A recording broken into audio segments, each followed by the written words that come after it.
Hey, hi Hey, everyone, we're Hi. live. Welcome to Neurodiversity in Education's first ever conference. We're very excited to share this space with you.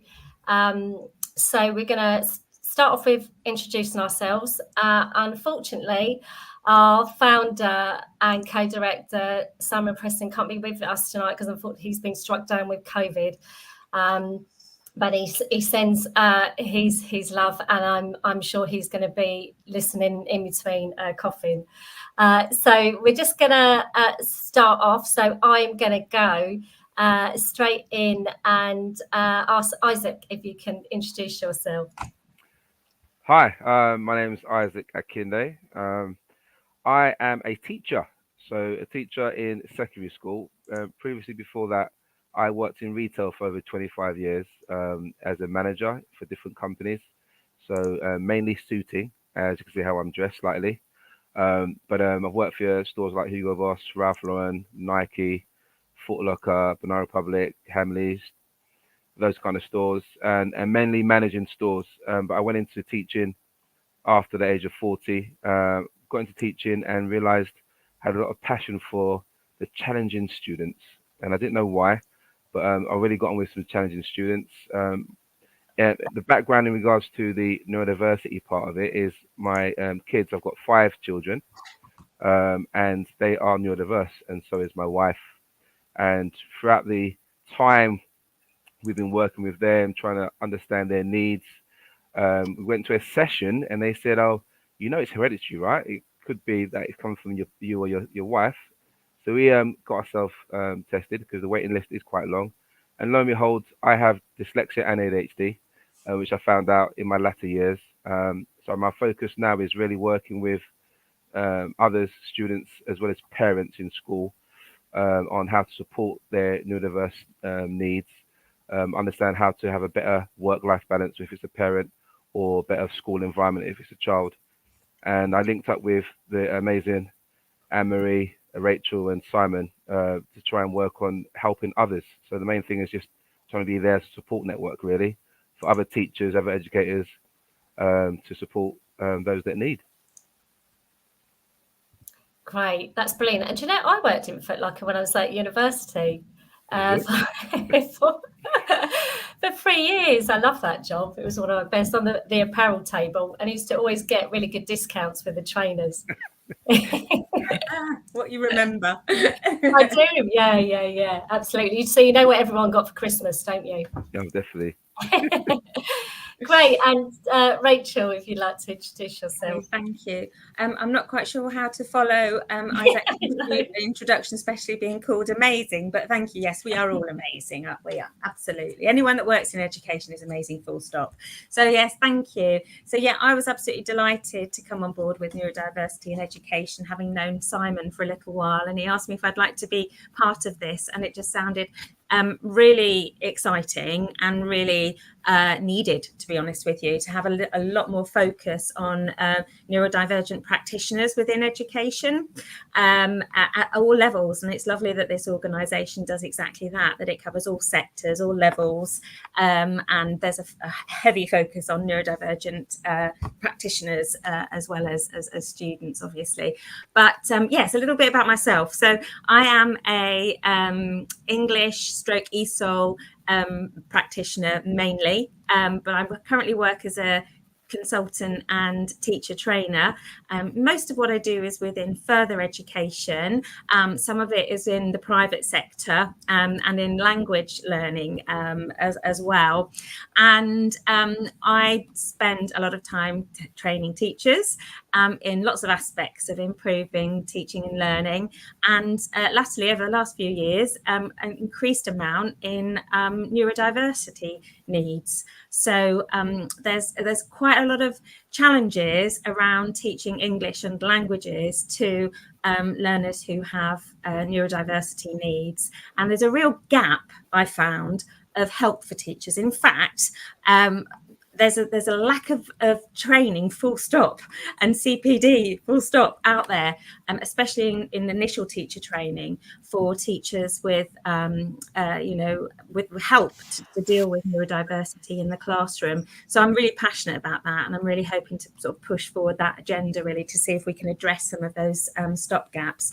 But I'm based over in the east of England, work largely in further education with colleges and training providers, adult education and prison education, where I have a background of working within prison education too. And one of the events that we're going to go on to talk about shortly is in that particular setting. Why neurodiversity, and why did I end up training about neurodiversity?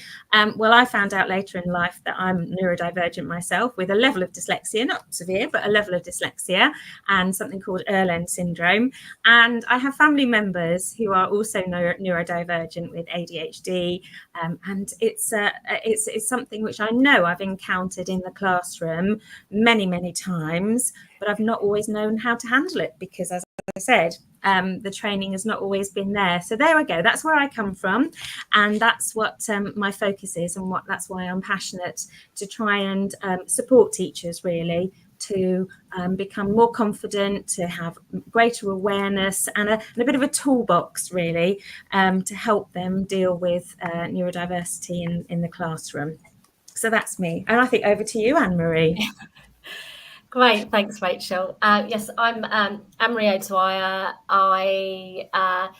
Simon reached out to me. Gosh, I think it's coming up. Is it coming up to a year ago? About becoming one of the directors of neurodiversity in education, and this was his idea as the co-founder. So I'm just going to say a little bit about Simon and how we became part of it. In the fact that there's also some great work that's going on out there, as you can hear from Isaac and Rachel, and there's many other neurodivergent and advocates and trainers and academics out there who specialise in looking at neurodivergence and neurodiversity in general, what the aim is that he wanted to try and create a place where we could all come together and share those ideas and kind of pool all our resources really together, because we were all very loud voices, but the idea of coming together, and that's the whole idea of power in unity, because we're much louder when we're together, and that was the kind of sense, and I like that idea. So I was convinced to come on board. So in terms of my background, so I taught in the further education sector for 11 years. I left teaching to pursue my PhD. That's always been the greatest irony to me, the fact that I had to actually leave education in order to have the time to research it, because I don't think I would have ever finished my PhD if I was still in teaching. And massive kudos and hat off to anyone who can manage it, because it's huge. I completed my master's while I was teaching full time, and that was enough. So I taught in the further education sector for 11 years, and I taught sociology, and I also did a cross-college management role in e-learning. I was diagnosed as an adult, so I wasn't diagnosed until I was 25 in the first year of my undergraduate, so I didn't go to university till I was 25. I talk about this a lot in the introductory paragraph of my doctoral dissertation, my own biography, because that very much shapes my journey. It's all that kind of the institutional and cultural influences that when I was a child in the 80s, it was never picked up that I was neurodivergent. So I was diagnosed in when I was 25 with dyslexia in nature, because it didn't quite fit the box of dyslexia. So they said dyslexia in nature, and then I was later diagnosed with dyspraxia. And then since, doing my own work, looking at neurodiversity in the broadest sense, I definitely display characteristics associated with ADHD and autism as well. So I am multiply neurodivergent. Yeah, so I then on finishing my PhD, because I was interested, my research was looking at the policy process and how it might have implications for, at the time, the language that was used was teachers with specific learning differences. So I was looking at teachers with dyslexia, dyspraxia, and dyscalculia, because the language of neurodiversity, it's not like there wasn't research out there, but it hadn't really infiltrated into research around education. I did start talking about it in my thesis. But it was very much shaped, again, what you were saying, Rachel, about the fact that when I did my teacher training, so when I was an undergraduate and I was diagnosed, I used to get those stickers that you were able to put on your assignments. I don't know if you guys ever got that, but you would have these stickers that you put on your assignments so that they would, take that in consideration. But when I came to start my PGCE, and I said, okay, so I'll get this support for the written part. What about, the practical? And I got lots of blank faces about what? There's a teacher, there's a teacher dyslexia. So that kind of sparked my interest in my research. And so on finishing the PhD, I then set up my own business, Neurodivergent Insider, because I had the insider's perspective of working in education, and very much like you both have said, so the idea of being able to appreciate the context, which is very different, because there are certain things that may be considered as reasonable adjustments that if you worked in an office that are just not appropriate in education. And I wanted to really focus on the workforce. So my research and my business that I set up, which offers training and guidance and policy writing, is around the workforce. So I think between us, this is what's great, is that we have a really nice broad spectrum in terms of education, and really excited about the fact that we have in the schedule, we have representation from all different stages of education, higher education, prison education. I think it's all, it's all really brilliant. We got some comments coming through from those who are coming in on the live stream. Hi, Phil. So Phil's just saying that it's a teacher working in Birmingham. Thank you for joining us. So I think between us, I think we're quite qualified to actually lead on this on this conference, which is great. I don't know if you guys want to add anything to that.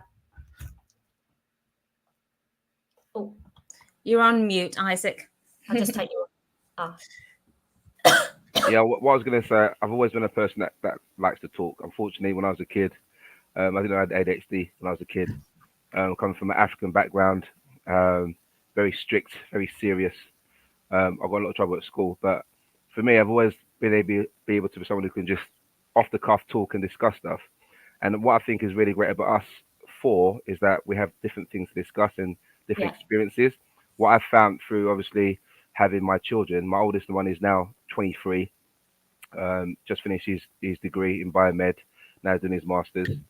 The twins, one of them ASD, he's just in his last year doing his economics degree, and it's been a challenge. I'm not going to use the word struggle, because it's challenges that we've had with our children in regards to getting them through education, getting the support they needed, their social aspects of being friends, not being friends, and that kind of stuff. The lived experience of, understanding how children grow up being neurodivergent and being a parent that has to support that child is, from my point of view, is invaluable to other parents, other educators, because some people don't have that opportunity to live that.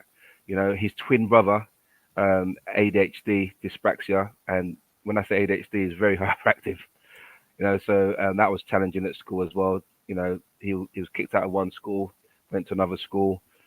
It's just been a lot of challenges, but I think that's why I became a teacher as well, because like I said before, I've been working in retail for over 20 years, and I loved working retail. I like dressing up, as you may see. I worked in retail tailoring for a long time, and I like talking to people, getting their ideas and dressing them up. When I got to school, I teach business studies, And in my lessons, they're very interactive. Being someone who has, I'm both. I'm combined ADHD, so sometimes my lessons can be quite, fiery, and I get people standing up, moving around, doing stuff. Well, Because it's business, it's very interactive. But then that's where I think I get the buy-in, and I've told my students from day one, this is me. This is how you see me. There are times when I can't spell, and I'm very open with that. I'm not the best speller, but do you know what? I've got my degree in architecture. My degree was in architecture. I passed my degree. I've been to university. I've done my teacher training. I understand what I need to know to get by. And on the other side, when it comes to ideas for business, I think outside the box. And I think that's a good thing about mm, neurodivergent people. They can mm, be that difference. So a lot of my lessons is outside the box. I sort of get what they're coming from in regards to having children similar ages. I can relate to some of the things they have or they understand. So that's been really good. And I think, with parents as well, I used to be a head of year, or they call it head of house, in my previous school, and I didn't really enjoy it as much because I didn't have the chance to speak to the parents that had the challenging kids. I had to speak to everyone. So when I joined my new school, I said to my school, look, I'd really love to join this school, but not as a head of year. I want to go back to teaching, but then have a TLR, teacher learning responsibility. And what I have in my school currently is linked to the SEN team. So I work with students in my school who have ADHD, dyslexia, or some SEN need, or they may have, so it's not diagnosed. And I work with those students to make sure that they understand that they are heard. And mm. being African myself, there's been a lot of stigma and taboo about, whether you're just aggressive or angry or rude. Sometimes it's the family background. Sometimes it's just a lot of that kind of stuff that intertwines. And a lot of my work is I want to work around trying to get people to understand that, everyone has a different life background. So that's what I try to bring as a director for university education. Just the other side of it, being a male as well. There's not many male teachers that really talk about their differences in schools, which I found as well. Because when I speak to other teachers, like, well, yeah, I don't really talk about it. It's not a thing. It's not a thing that men do. But I like to talk. So if we have a conversation, come into my office, we'll have a chat, and that's how I am, whether you're a teacher or a student. I'm quite open like that. But I think just like with what you were saying, Anne-Marie, with your masters, there's so much you can research and find out about how people are different. And I think in an education point of view, looking at ECTs, what support do they get to learn about neurodiversity, to learn about different types of challenges, that kind of. So part of our schedule, those who are listening in, what you'll find is there's lots of different sessions that tick the box for different types of people. So you may want to look at certain sessions, think, you know what, I don't know much about that session. Let me just jump in. I might learn something.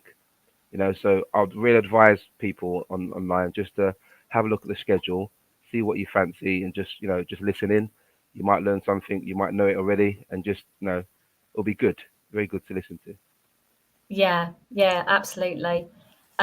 Rachel, did you want to say something? Were you coming in on something?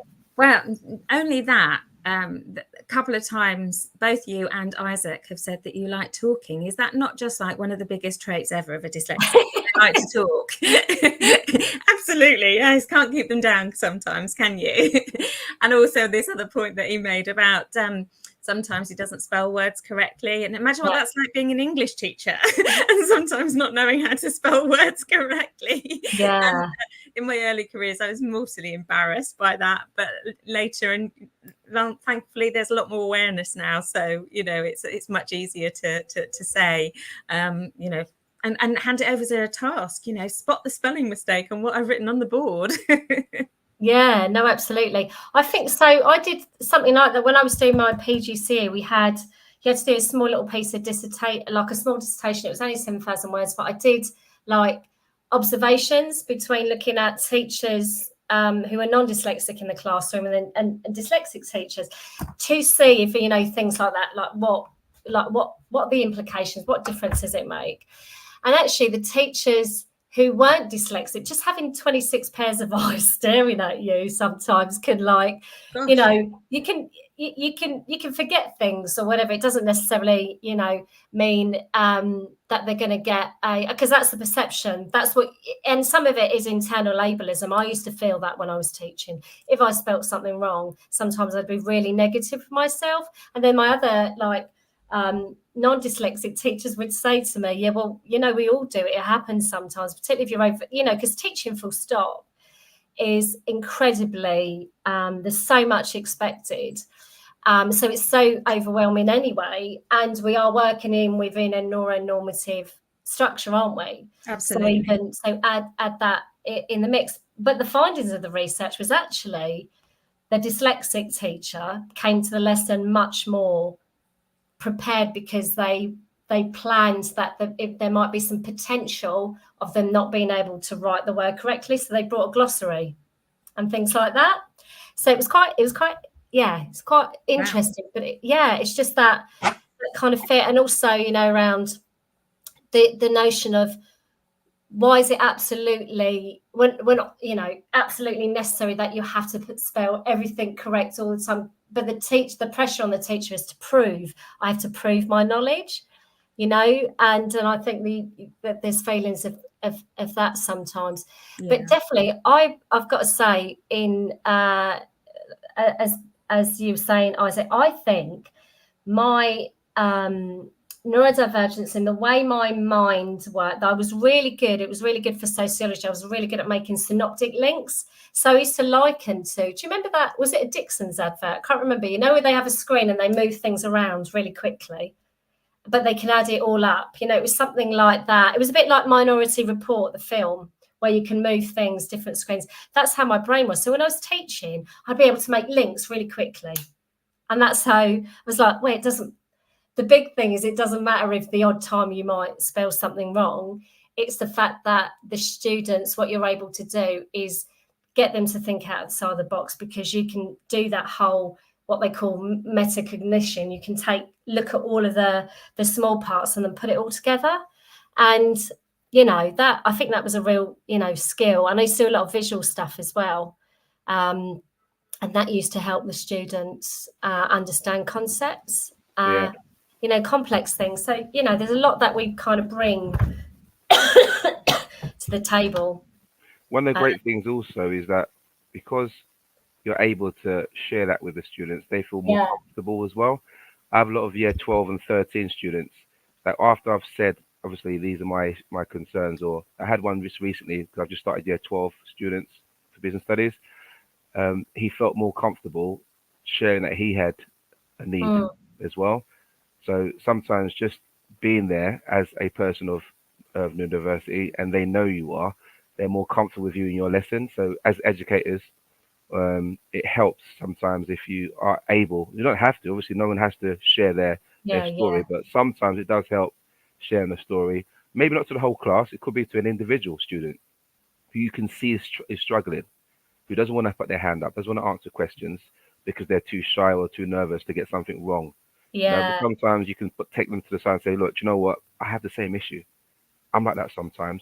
You know, so if you do, so they feel more comfortable in lesson, and that's what I think some of the benefits of being neurodiverse is when it comes to education, that you can understand, they know that you can understand them.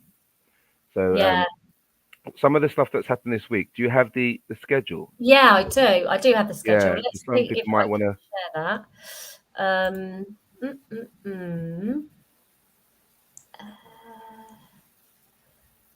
Just while Anne-Marie's doing that, and just to finish off what you were saying, really, and it's building a rapport with learners as well, isn't it? So it's not, you know, exactly what you've just said, Isaac, but it's just nice for learners to hear that, you know, that they actually have a teacher with something in common with them. Yeah, absolutely. So can you guys see that? Let's just zoom in a bit from on your end. All right, okay. You've got a little zoom at the bottom. Yeah. Is that good? Can you guys see that now? Yes. Yeah. Brilliant. Okay, this is our fantastic schedule that we've got for the week. So I think what we're planning to do is just talk a little bit about our sessions, because we'll be leading on some of our sessions. So today is obviously the big launch, which we're very excited about. And so we've got our first session, our first live webinar session after this with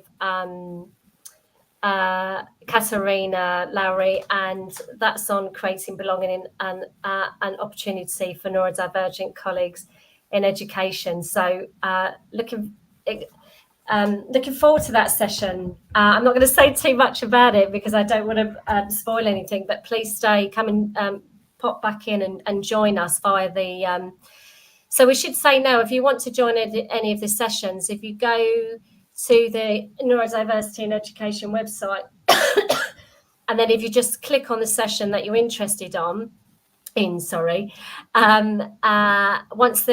the time that the session is running, so it'll only be live at the time that the session is due to run, even for the pre-recorded, you will then be able to go straight through to live stream. You don't need to register, so I just wanted to say that.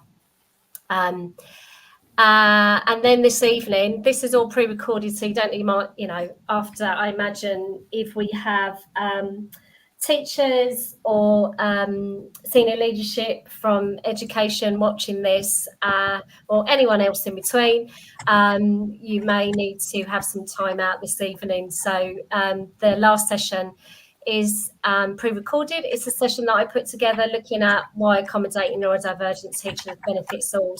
So that's quite a long session because it covers neurodiversity, covers about neuro-inclusive policy, talking a little bit about the Equality Act, so there is obviously general duty and a legal obligation, and the public sector equality duty for public sector employers, all funded by public funds, to make sure that abide to that. So have a watch at that when you have got some time.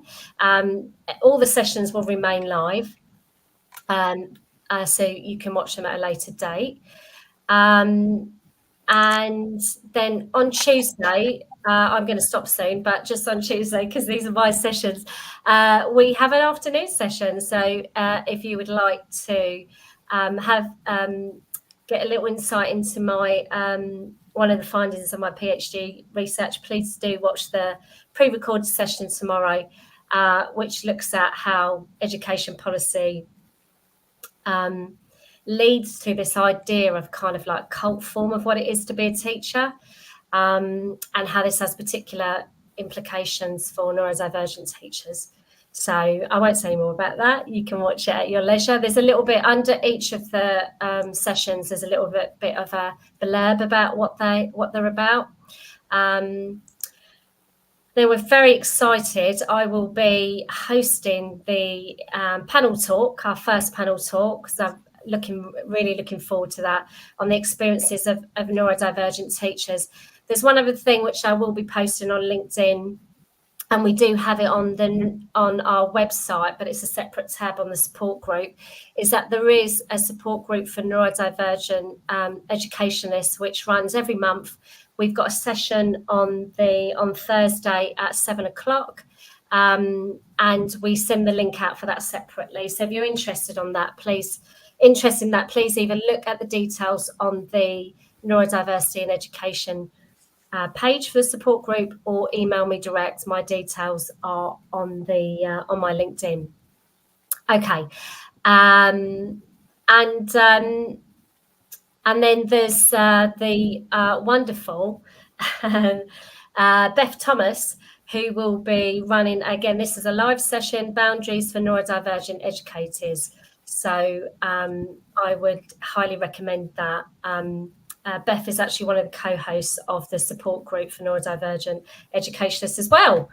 And so I'm just going to move on and hand over to Isaac. Do you want to take up one of these? This is... Yeah, so Wednesday, so Toolkit for Educators and Leaders, Education Leaders, Managers and HR Practitioners. So that's a pre-recorded. That's really good as well, because obviously as senior leaders, it's good to understand some of the toolkits that you can have to support you with HR issues and that kind of stuff as well. So that would be a really good one for those going into leadership. The webinar at 1 o'clock again is pre-recorded. So thriving over surviving. So how can you thrive rather than just surviving with your neurodiversity? The importance of ND affirming practices. I am an affirming practitioner. I make sure that for my personal self that I believe in what I am and what I do. And some people are not able to do that, or they find it difficult to do that. So that's ways to sort of emphasize that. 5 o'clock, that'll be me. So I'll be hosting a panel with my lovely wife, Frances Akinde. So she's going to be talking about artificial intelligence, so AI, in educational context. So how we can use AI in schools, which is really great. So both of us will be online live to talk about that. And then at 6:30, Neurodiversity Knowledge Exchange. So that would be a chance to exchange knowledge in regards to the different experiences you have with as a neurodivergent practitioner, or if you work with people who are neurodivergent as well. Thursday, we move on to Thursday, another pre-recorded exploration into the policy process with Nazwat Principal Office. I'm not too sure who's running that one. I think it might be. That's pre-recorded. Sorry, that should say. Yeah, that's an interview that I did with Sonia Hall. Yeah. And then at 5 o'clock, inclusive teaching and learning. That's a panel conversation, so that would be a good one to go to as well. 6:15 to 7:15, another panel talk, prisoner education. Is that you, Rachel? That is indeed, yes, that's absolutely me. Yep. And well, the importance of neurodiversity in prison education is, or the significance of it is huge and important. It's a hot topic with a large number of prisoners who have neurodiversity needs.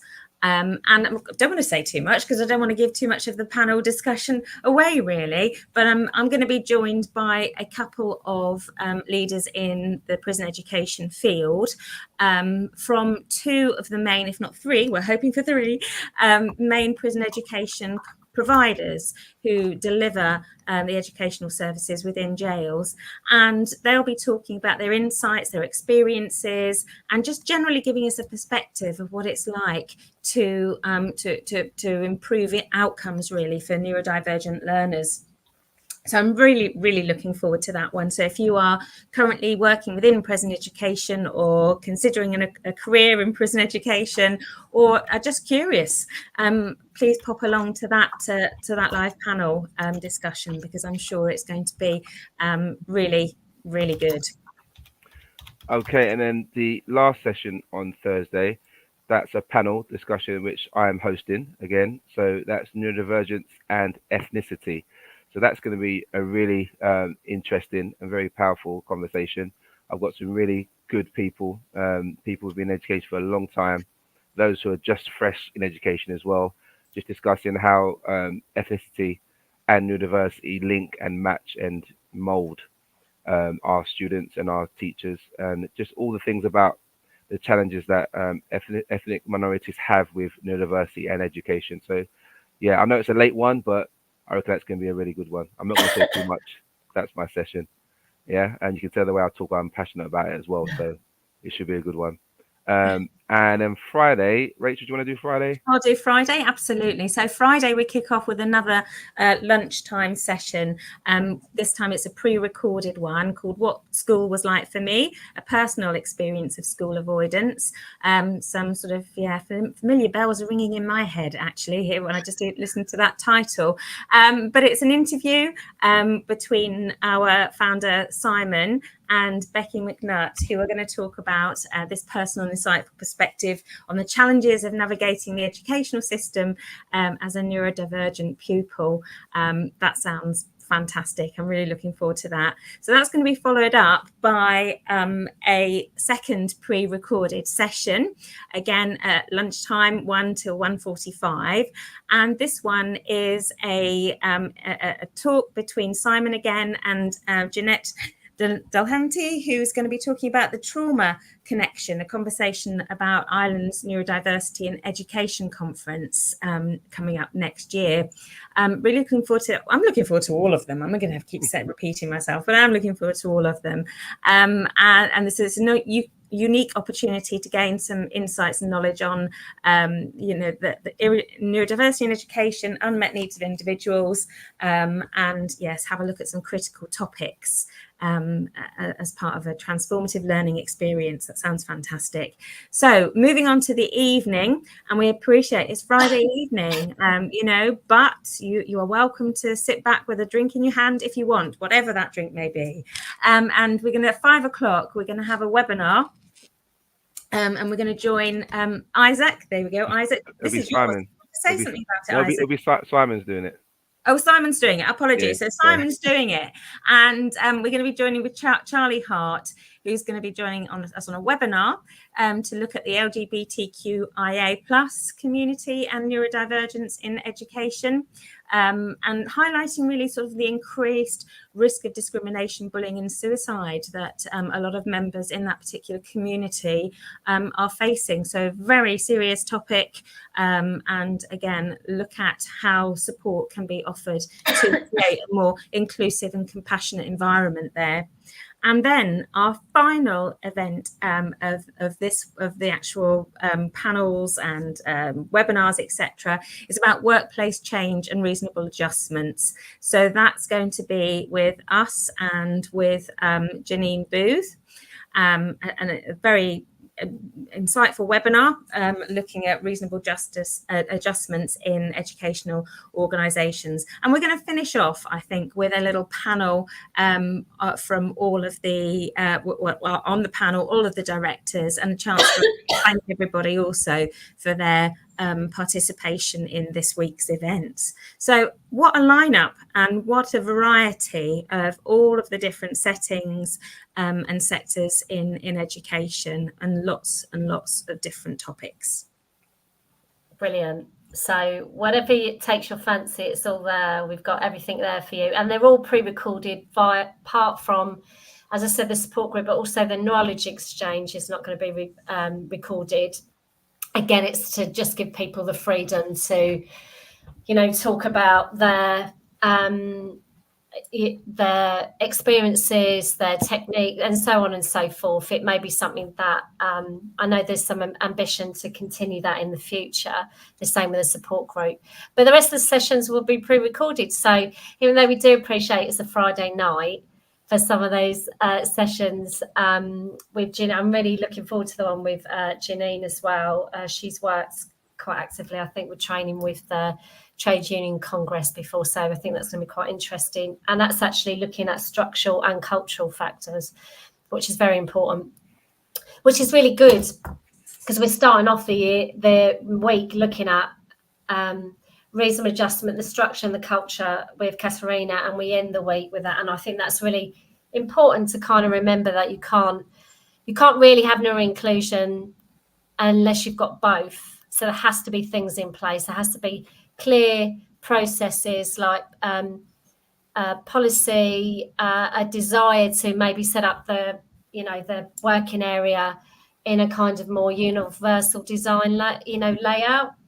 And that can mean things like it may not apply in schools, but certainly in further education.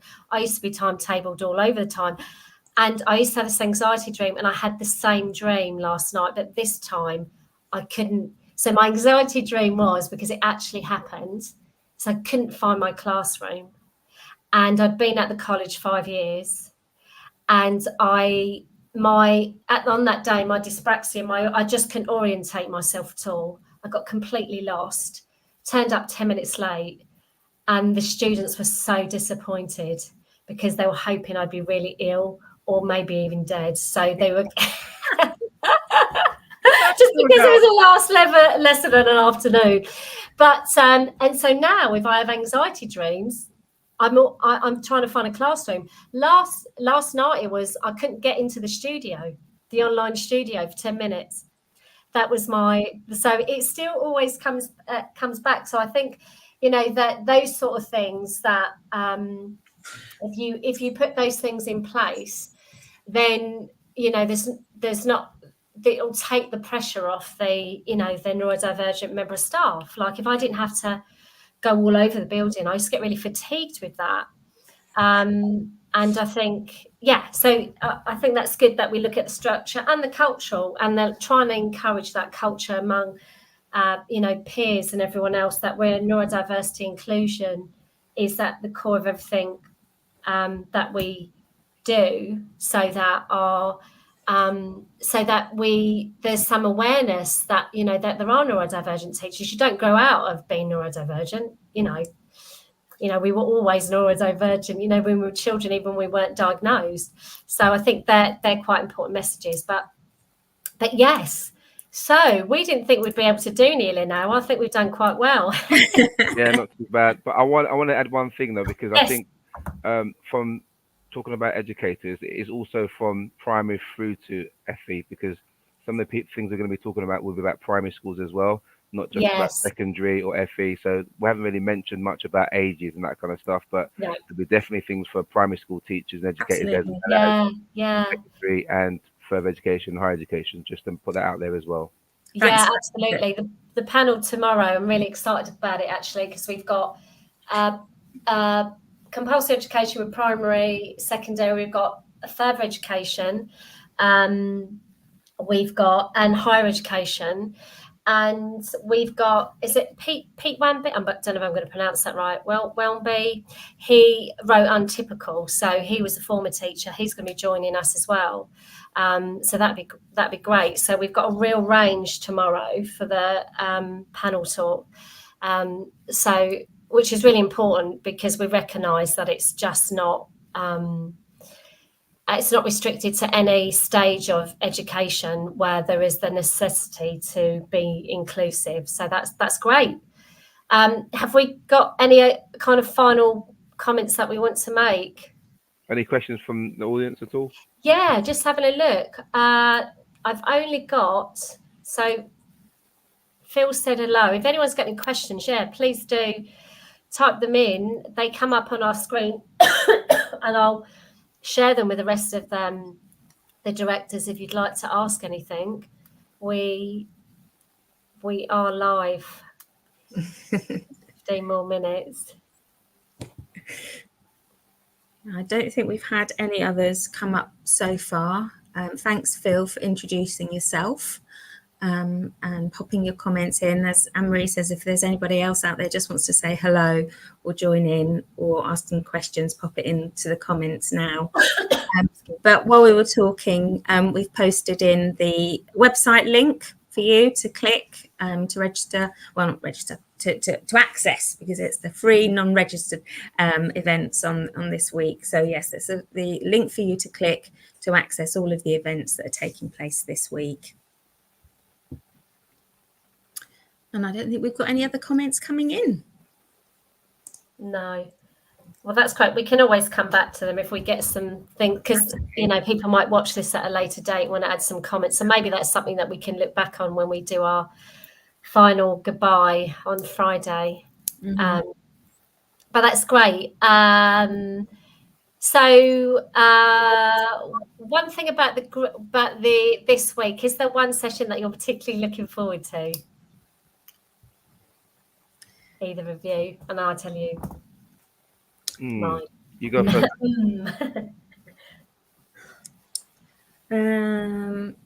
I'm looking, obviously the prison educators one, of course, I'm looking forward to, and I'll be hosting that. But I'm also looking forward to Beth's session for boundaries for neurodivergent educators. It just sounds, I love the fact that the description of that ends with the word empowering, and that's what we need to do, and that's what we hope that a lot of these events will enable and give us a little bit more sense of being able to battle through and empower us to cope with different situations. Yeah, mine are going to be tomorrow's one, which is the experience of neurodivergent teachers. My two sessions, which I'm going to do as well, which I'm really looking forward to as well. And what's the other one? Policy, the policy one I like. I want to do maybe the policy one as well. Yeah, I love it. Isaac, have you seen Francis's already added a comment? What she said, I can't see it. She says, I you wonder wonder which one I she'll say. can show it to you. I can show it. Yeah, obviously it's going to be hers. Hers one's going to be the best one, obviously. Yeah. Of course. Actually, I'm really looking forward to that one because I've got massively into AI recently. Yeah, it's a big thing at the moment. Yeah. Yeah, I'm really looking forward to that. To host. Yeah, that'd be great. And then the panel one tomorrow, because that's why we set up the support group, because there wasn't that forum to be able to have those discussions, and just having that opportunity and then it might kind of create that teachers wanting to go away and actually, if they feel comfortable to have those conversations with their peers or with their employers, not that they have to, but I think the raising of the awareness, just talking about it is great. I'm looking forward to the whole thing, really. But there are tomorrow, which should be great. Brilliant. Super.